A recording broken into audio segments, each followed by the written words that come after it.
ಮನೆಯಲ್ಲಿ ನೀವು ಹಾಡೋದ್ರ ಬಗ್ಗೆ ಯಾವಾಗ ಗೊತ್ತಾಯ್ತು? ಅಂದರೆ ನಿಮ್ಮಲ್ಲಿ ಒಂದು ಟ್ಯಾಲೆಂಟ್ ಇದೆ ಆ್ಯಂಡ್ ನೀವು ಅದನ್ನು ಕಂಟಿನ್ಯೂ ಮಾಡಬೇಕು ಅಂತ ಯಾವಾಗ ಅನ್ನಿಸ್ತು? ಅದೇ ಅವು ಯಾವಾಗ ಗೊತ್ತಾಯ್ತು ಅವರಿಗೆ?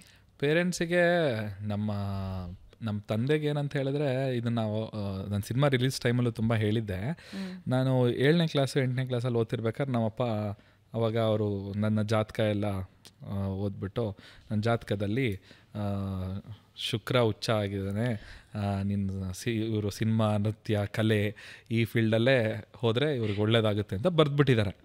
ನಮ್ಮಪ್ಪ ಅದನ್ನು ಗಟ್ಟಿಯಾಗಿ ಇಟ್ಕೊಂಡ್ಬಿಟ್ರು. ಅವಾಗ ಅನ್ನೋರು, ನೀನು ಸಿನಿಮಾದಲ್ಲಿ ಹೀರೋ ಆಗು ಅನ್ನೋರು. ಹಿಂಗಿದಪ್ಪ ಎಲ್ರಿಗೂ ಸಿಗಬೇಕು ಸಿನಿಮಾದಲ್ಲಿ ಹೀರೋ ಆಗು ಅಂತ. ನಾನು ನಗ್ತಾ ಇದ್ದೆ, ಯಾವ ಹೀರೋನಪ್ಪ, ನನ್ನ ಮುಖ ನೋಡಿದಿರ ಕನ್ನಡಿಲಿ ಅಂತ. ಇಲ್ಲ ನೀನು ಆಗ್ತೀಯ ನೋಡು ಅಂತ ಅಂದಿರೋ. ಅದಾದಂಗೆ ಸಿನಿಮಾದಲ್ಲಿ ಹೀರೋನು ಆಗ್ಬಿಟ್ಟೆ ನಾನು. ಸೊ ಸಮಥಿಂಗ್ ಅದು ಏನೋ ರಿಯಲ್ ಇದೆ ಅಂತ ಅನಿಸುತ್ತೆ ನನಗೆ. ಈ ಆಸ್ಟ್ರಾಲಜಿ ಎಲ್ಲ ನಂಬ್ತೀರಾ? ಆಸ್ಟ್ರಾಲಜಿ ಖಂಡಿತ ನಂಬ್ತೀನಿ. ಅಂದರೆ ನನ್ನ ಲೈಫಲ್ಲಿ ಆಗಿದೆಯಲ್ಲ ಇನ್ಸಿಡೆಂಟು, ಸೊ ಹಂಗಾಗಿ ನಂಗೆ ತುಂಬ ಬಿಲೀಫ್ ಅದ್ರ ಬಗ್ಗೆ. ಸೊ ರ್ಯಾಪರ್ ಆಗಬೇಕು ಅಂದಾಗ ಅಪ್ಪಂದು ಎಕ್ಸ್ಪ್ರೆಷನ್ ಏನಿತ್ತು? ಆಗು ಅಂತ ಅವರು. ಯೂಶುವಲ್ ಪ್ರಾಬ್ಲಮ್ ಏನಾಗುತ್ತೆ ಅಂದರೆ, ಕಲೆ ವಿಷಯಕ್ಕೆ ಸಂಬಂಧಪಟ್ಟ ಹಾಗೆ ಪ್ರೋತ್ಸಾಹಿಸೋರು ಈಗ ಸ್ವಲ್ಪ ಜಾಸ್ತಿ ಆಗಿದ್ದಾರೆ. ಸೋಷಿಯಲ್ ಮೀಡಿಯಾ ಬಂದ್ಮೇಲಂತೂ ಜಾಸ್ತಿ ಆಗಿದ್ದಾರೆ. ಬಟ್ 2007 2005 ಎಲ್ಲ ಅಂತ ಓದಬೇಕು. ಇಲ್ಲ, ನಮ್ಮ ಪೇರೆಂಟ್ಸ್ ಆಲ್ಮೋಸ್ಟ್ ನಮ್ಮ ಫಸ್ಟ್ ಸರ್ಕಲ್ ಆಫ್ ನಮ್ಮ ರಿಲೇಟಿವ್ಸ್ನ ಆ ಟೈಮಲ್ಲಿ ಎಲ್ಲರೂ ಹೇಳೋರು, ಯಾಕೆ ಹಿಂಗೆ ಎನ್ಕರೇಜ್ ಮಾಡ್ತೀರಾ ಅನ್ನೋ ಒಂದು ಪ್ರಶ್ನೆನೂ ಬರ್ತಾಯಿತ್ತು. ಓದಲಿ ಫಸ್ಟ್, ಅವನು ಕೆಲ್ಸಕ್ಕೆ ಸೇರ್ಕೊಳ್ಳಿ, ಅದೆಲ್ಲ ವರ್ಕ್ ಆಗಲ್ಲ. ಬಿಕಾಸ್ ನಮಗೆ ಬ್ಯಾಕ್ಗ್ರೌಂಡ್ ಇಲ್ಲ. ಬೇಸಿಕಲಿ ನಮ್ಮ ಇಡೀ ಫ್ಯಾಮಿಲಿಲಿ ಯಾರೂ we are not from cinema industry ಆಗಿರ್ಬೋದು, ಈ ಥರ ಯಾರೂ ಇಲ್ಲ. ನಮ್ಗೆ ಯಾವ ಬ್ಯಾಕ್ಗ್ರೌಂಡಲ್ಲಿ how can you let him do ಅಂತ ಅವರು. ಬಟ್ ನಮ್ಮಪ್ಪಂಗೆ ತುಂಬ ಧೈರ್ಯ, ಇಲ್ಲ ಅವ್ನು ಮಾಡ್ತಾನೆ ಅಂತ. ಯಾಕಂದರೆ ಸೊಸೈಟಿ ಫೇಲ್ಯೂರ್ ಸ್ಟೋರೀಸನ್ನು ಜಾಸ್ತಿ ನೋಡುತ್ತೆ. ಕರೆಕ್ಟ್. ಸಕ್ಸಸ್ ಸ್ಟೋರಿ ಎಲ್ಲ ಪ್ರಾಬಬಿಲಿಟಿ ಕಮ್ಮಿ ಅಲ್ಲ. ಕೋಟಿ ಜನದಲ್ಲಿ ಅದಂಗೆ ಇವನೊಬ್ಬ ಆಗ್ಬಿಡ್ತಾನೆ ಅನ್ನೋ ಥರ ಇರುತ್ತೆ. ಬಟ್ ಬೇಸಿಕಲಿ ನನಗೂ ಆ ಕ್ವಶನ್ ಇದು, ನಾನು ಆಗ್ತೀನ ಅಂತ. ಯಾವಾಗ ಬಂದಿತ್ತು ಈ ಕ್ವಶನ್? ಯಾವ ಏಜಲ್ಲಿ? ಸ್ಟಾರ್ಟ್ ಮಾಡಿದಾಗಿಂದನೂ ಇತ್ತು ನನಗೆ. ನನ್ನ ಕೈಲಿ ಸಾಧ್ಯನಾ ಬಟ್ ಎಲ್ಲೋ ಒಂದು ಮೈಂಡಲ್ಲಿ ಇಲ್ಲ, ನನ್ನ ಕೈಲಿ ಸಾಧ್ಯ ಅಂತ. ಅಂದರೆ ವಾಟ್ ಹ್ಯಾಪನ್ಸ್ ಅಂದರೆ, ಈ ಅವಮಾನಗಳಾಗುತ್ತಲ್ವಾ, ಇವಾಗ ನಾನೇನೋ ಮಾಡ್ತೀನಿ ಅಂತ ಹೋದಾಗ ಯಾರೋ ನಕ್ಬಿಡ್ತಾರಲ್ವಾ, ಸೊ ಅದು ನನ್ನ ಟ್ರಿಗರ್ ಮಾಡ್ತಾಯಿತ್ತು. ಅಂತ ಅವಮಾನಗಳಾಗಿದೆಯಾ? ನಗ್ತಾ ಇದ್ದಾನೆ ತುಂಬ. ಆಗ ಬಿಗಿನಿಂಗ್ ಡೇಸಲ್ಲೆಲ್ಲ ಇವನೇನು ಆಡ್ತಾನಂತೆ, ನೋಡೋ ಆಡ್ತಾನಂತ್ಕೊಂಡು ಇವನು ಅಂತ. ಬಿಕಾಸ್ ನಾನು ಚೈಲ್ಡ್ಹುಡ್ಡಿಂದ ಆ ಸ್ಟ್ರೀಮಲ್ಲೇ ಇಲ್ಲದೇ ಇದ್ದು ನಾನು.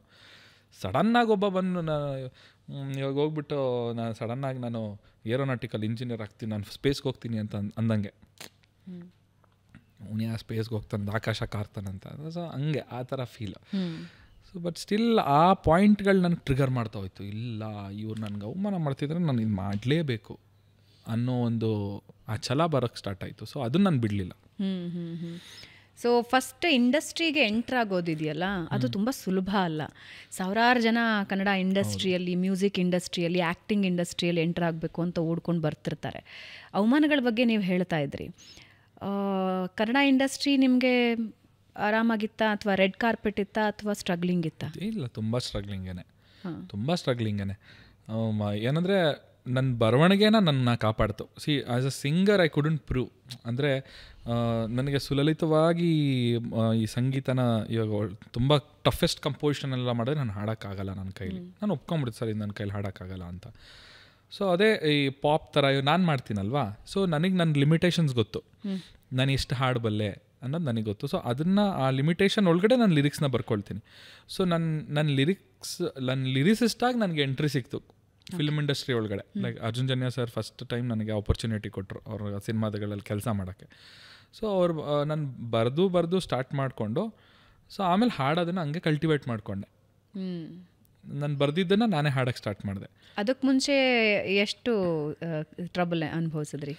ನಾನು ಅಂದರೆ ಅವಮಾನಗಳು ಅಂದರೆ ಅದು ಕೇವಲ ಪರ್ಸನಲ್ ಲೈಫಲ್ಲಿ ಆಗಬೇಕು ಅಂತಿಲ್ಲ, ಪ್ರೊಫೆಷನಲ್ ಲೈಫಲ್ಲಿ ಜಾಸ್ತಿ ಅನುಭವಿಸ್ತೀರಿ. ಒಂದೆರಡು ನೆನಪು ಮಾಡ್ಕೋಬಹುದಾ?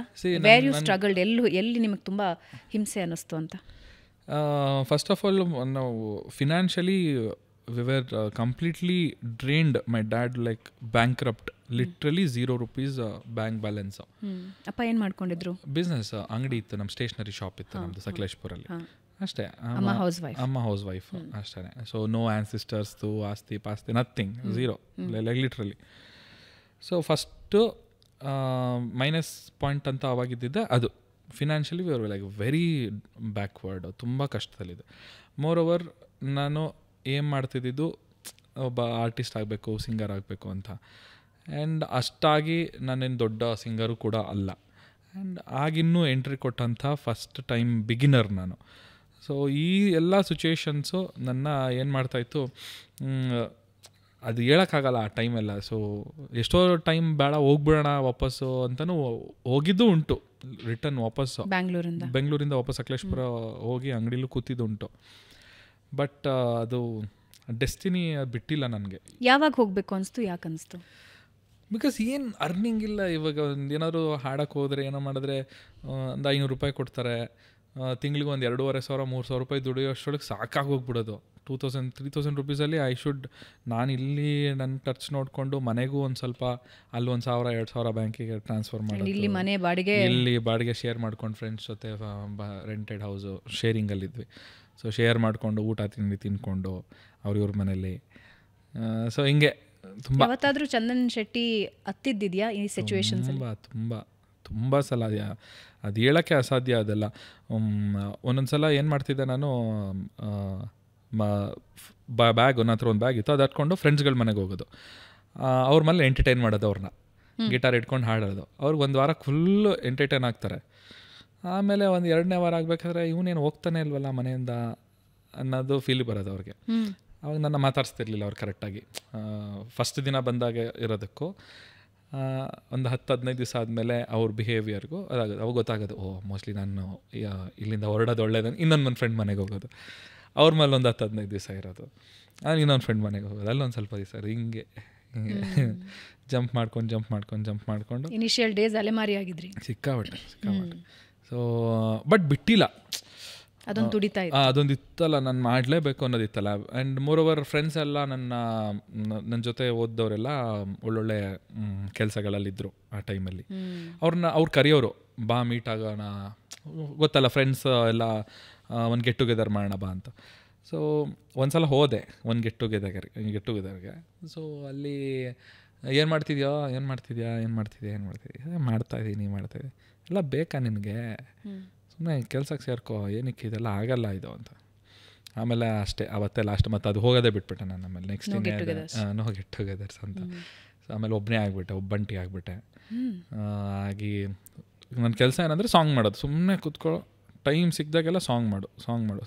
ಥ್ಯಾಂಕ್ ಗಾಡ್ ಅವಾಗ ಇನ್ಸ್ಟಾಗ್ರಾಮ್ ಏನೂ ಇರಲಿಲ್ಲ. ಇದ್ದಿದ್ರೆ ಅದನ್ನು ಇನ್ಸ್ಟಾಗ್ರಾಮ್ ನೋಡ್ಕೊಂಡು ಕೂತ್ಕೊಬಿಡ್ತಿದೆ ಅನಿಸುತ್ತೆ ಮೋಸ್ಟ್ಲಿ. ಸೊ ಆ ಟೈಮಲ್ಲಿ ತುಂಬ ಟೈಮ್ ಸಿಕ್ತು. ಅವಾಗ ಮಾಡಿರೋ ಹಾಡುಗಳನ್ನ ನಾನು ಈಗ ರಿಲೀಸ್ ಮಾಡ್ತಾಯಿದ್ದೀನಿ.